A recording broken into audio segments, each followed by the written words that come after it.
தினம் ஒரு தியானம். உன் பொருளாலும் உன் எல்லா விளைவின் முதற் பலனாலும் கர்த்தரை கனம் பண்ணு. நீதிமொழிகள் அதிகாரம் 3 வசனம் 9.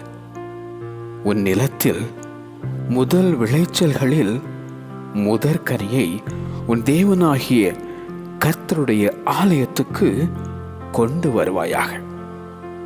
உன் தேவனாகிய கர்த்தர் உனக்கு கொடுக்கும் உன் தேசத்தில் நீ பயிரிடும் நிலத்தின் கனிகளிலெல்லாம் முந்தின பலனை எடுத்து தேவனுக்கு செலுத்துவாயாக என்பது கட்டளை. தேசத்தின் முதற் பலன், விருட்சங்களின் முதற் கனிகள், குமாரரில் முதற் பேர், மிருக ஜீவன்களின் தலையீற்று அனைத்தும் கர்த்தருக்கே.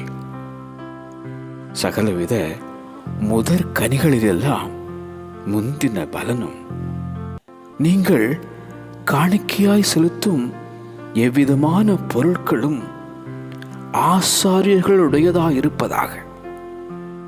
உங்கள் வீட்டில் ஆசீர்வாதம் தங்கும்படி நீங்கள் பிசைந்த மாவில் முதற் பாகத்தையும் ஆசாரியனுக்கு கொடுக்க கடவீர்கள் என உரைக்கும் எசேக்கியேல் தீர்க்கதரிசி. உன் வாழ்வும் உன்னுடையவைகளும் என்றும் கர்த்தருக்கே. உன் பொருளாலும் உன் எல்லா விளைவின் முதற் பலனாலும் கர்த்தரை கனம் பண்ணு. உன் பொருளாலும் உன் எல்லா விளைவின் முதற் பலனாலும் கர்த்தரை கனம் பண்ணு. ஆமென்.